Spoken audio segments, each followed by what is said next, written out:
그러니까 윤회가 있는 거냐 없는 거냐, 아트만은 틀렸다, 무화가 정설이다, 이런 얘기들은 결론부터 말하면 있다고 붙드는 것도 법집이고 없다고 붙드는 것도 법집입니다.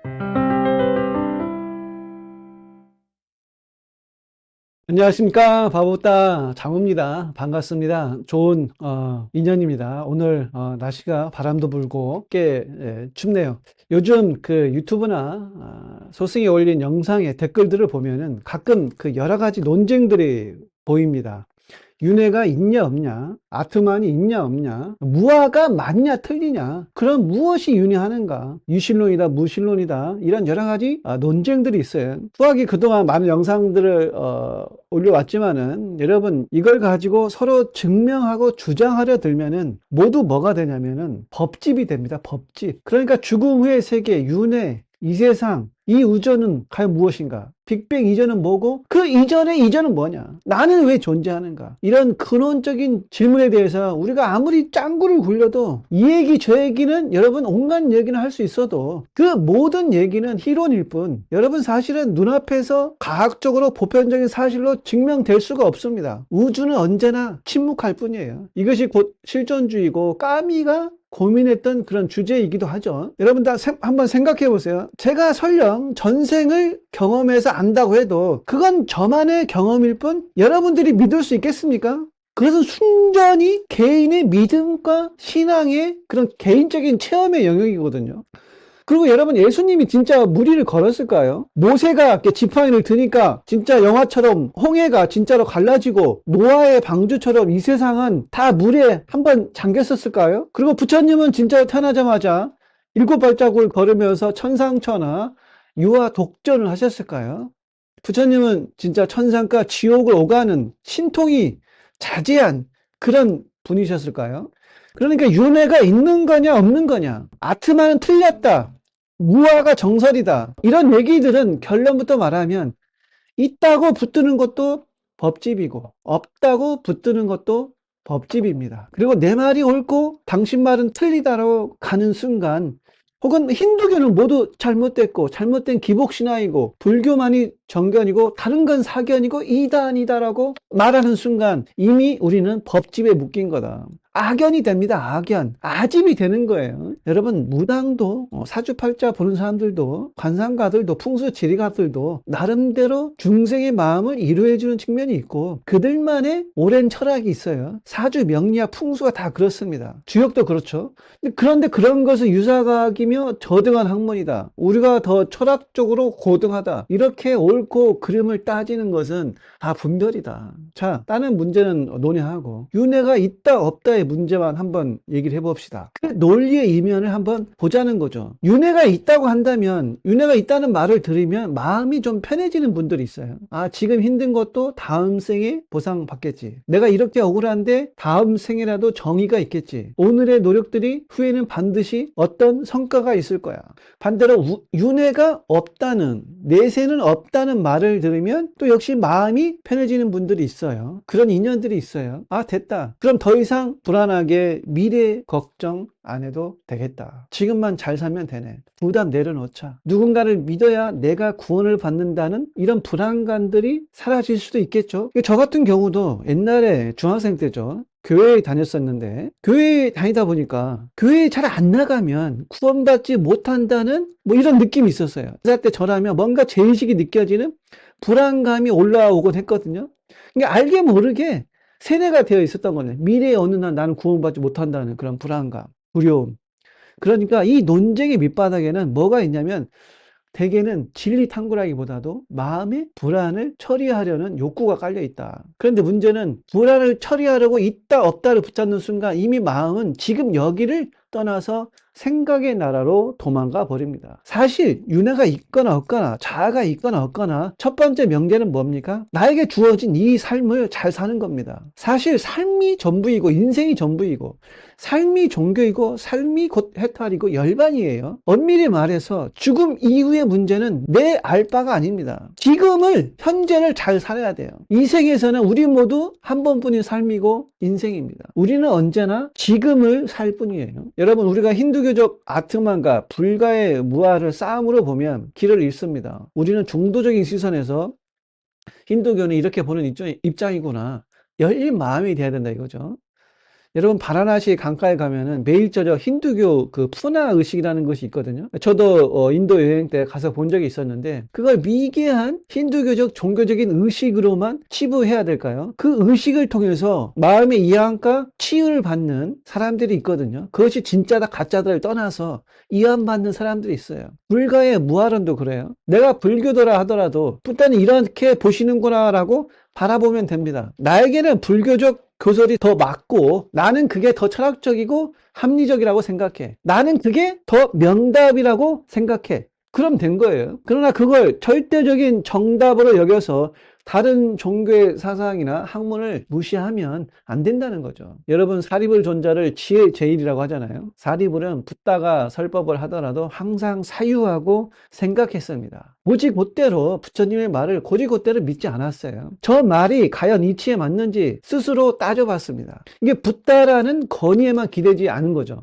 그런데 우리 불교도들도 붓다를 신격하는 경향이 장엄하시고 근엄한 인간적인 모습은 하나도 없을 것 같은 그런 느낌이 들잖아요. 그러나 부처님도 한 분의 인간이셨다. 예수님도 마찬가지예요. 여러분들과 똑같이 웃고 울고 기뻐하고 때로는 화를 내기도 하는 사람들이었어요. 먹고 마시면서 오줌과 똥을 싸는 그런 생리적인 인간들이었습니다. 이 30 이상, 부처님은 30 이상을 다 가졌다고 하는데 여러분 다 그 신화적인 얘기들이에요. 중부 경전에 보면 부처님도 설법을 하시면서 아나나 나 허리도 아프고 힘드니까 나 좀 쉬어야겠다. 네가 나를 대신해서 석가족 사람들에게 설법을 좀 하라고 하셨어요. 이게 붓다라 하더라도 오래 얘기하면 목이 아플 거 아닙니까? 물도 마시고 싶고. 근데 서서 하거나 앉아서 하거나 오래 얘기하면 몸은 견디질 못해요. 허리도 시큰거리고. 좀 쉬고 싶은 마음이 드는 거예요. 그러니까 여러분, 부처님이 하신 말씀이니까 혹은 경전에 쓰여 있으니까 예수님이 하신 말이니까 무조건 맞다. 이런 태도는 바른 태도가 아니다. 사유를 해야 됩니다. 양심으로 바라봐야 돼요. 직관적인 그 이치적으로 따져봐야 돼요. 그래서 고정되거나 정체되어 있는 호수가 되지 않고 흘러가는 강물처럼 내 사고가 유연해야 된다. 특히 종교적인 것들은 더욱 그래요. 여러분, 정통적인 종교를 하더라도 주변 사람들이나 이웃에게, 이 사회에게 해악을 끼친다면 그것은 잘못된 신앙입니다. 반면 깨끗한 그 물 한 사발 사기 그릇에 담아가지고 그걸 정한수라고 하죠. 나무에 대고 옛날 어머니들은 다 이렇게 빌었어요. 그런 신앙이라 하더라도 자연을 믿는 사람이라 할지라도 주변과 이웃을 아름답게 하는 사람이라면 그 사람이 더 아름다운 신앙 아닐까요? 어떤 사람이 이 사회에 더 필요할까요? 결국 불법을 드러내고 진리를 몸소 실천하는 것은 누구의 문제일까요? 승의 문제예요. 사람의 문제라는 거죠. 사람이 먼저 있지 종교가 먼저 있는 게 아닙니다. 사람이 먼저 있지 경전이 먼저 있는 게 아니에요. 그러니까 힌두교나 기독교, 불교나 그 어떤 종교 신앙이든 다 마찬가지라는 거죠. 생각해 보세요. 힌두교적 교설로 어떤 진리로 혹은 힌두교 성자들의 법문으로 자신의 삶을 아름답게 가꾸는 사람들도 있을 것이고 더 많은 깨달음과 깨우침을 얻은 사람들도 많을 거라는 거죠. 그렇지 않을까요? 물론 부처님의 말씀이 자신의 삶에 더 도움되는 사람들도 분명히 있겠죠. 그렇지 않겠습니까? 천차만별의 인연과 사람이 있다는 거예요. 그리고 힌두이즘을 보면은 힌두교 전통에서 말하는 아트만 사상이라는 게 대체로 이런 뜻을 담고 있다고 볼 수 있습니다. 나는 사라지지 않는 어떤 본질이 있다. 그 본질은 궁극의 실제와 하나다. 그러니까 진짜 나는 태어나지도 죽지도 않는다. 아트만이 결국에는 브라만과 합일된다. 이게 범신론의 그런 개념이 있죠. 또 기독교적 전통에서는 뭐라고 얘기합니까? 신에 대한, 하나님에 대한 헌신을 통해서 하나님과 하나가 된다고 하잖아요. 하나님의 종으로 나는 산다고 얘기합니다. 테레사 수녀는 뭐라고 썼냐면 나는 하나님이 쓰시는 몽당 연필이다. 그분이 쓰시고 그분이 생각하고 그분이 행동한다고 하셨습니다. 내가 살거나 죽거나 모두 누구의 뜻이다? 주님의 뜻이고 하나님의 안배이고 하나님의 뜻이라고 생각합니다. 언뜻 보면은 우리가 종속적이고 구원을 외부 신에 기대는 태도로 타력신앙이라고 볼 수가 있죠. 그러나 일체를 다 하나님이 안배하시고 주의 뜻이라고 하는 이 마음은 여러분 무슨 마음일까요? 나를 주장하지 않는다는 거잖아요. 나를 내세우지 않는 마음입니다. 그러니까 어떤 인연이 오든 나를 죽이든 살리시든 그 모든 것을 받아들여요. 모두 하나님의 뜻이고 주님의 보이지 않는 계획이라고 생각을 하는 거죠. 그러니까 나를 내려놓는 태도가 깔려 있다는 거예요. 나를 비웁니다. 방어해요. 다시 말하면 불교적으로 보면은 무아가 되는 겁니다. 이런 신앙적 태도는 힌두교나 기독교나 삶의 흔들림 속에서도 나의 근원은 하나님이 지켜주시고 안배하신다. 나의 근원은 절대 쓰러뜨릴 수 없다. 나의 본질은 브라만이다. 이런 믿음은 침대에 감고 문구처럼 흔들리지 않는 편안함, 안정감을 심어준다는 거죠. 불가의 그 무아선은 뭐라고 얘기합니까? 고정된 나라는 실체를 찾아봐라. 어디 있냐? 몸도 마음도 전부 변하고 조건 따라 일어났다 사라진다. 모든 것은 연기한다. 그러니 붙잡는 그 나가 고통의 뿌리다. 나란 것이 본래 없으니 나를 붙잡지 마라. 그것은 허상이다라고 가르치잖아요. 그러니까 우리에게 고통이 발생하는 원인은 개별적인 자아, 영기적인 자아가 영속한다는 허구적인 믿음에서 비롯됩니다. 하나의 허구적인 실체, 즉 개인적 자아가 다른 허구적인 것들을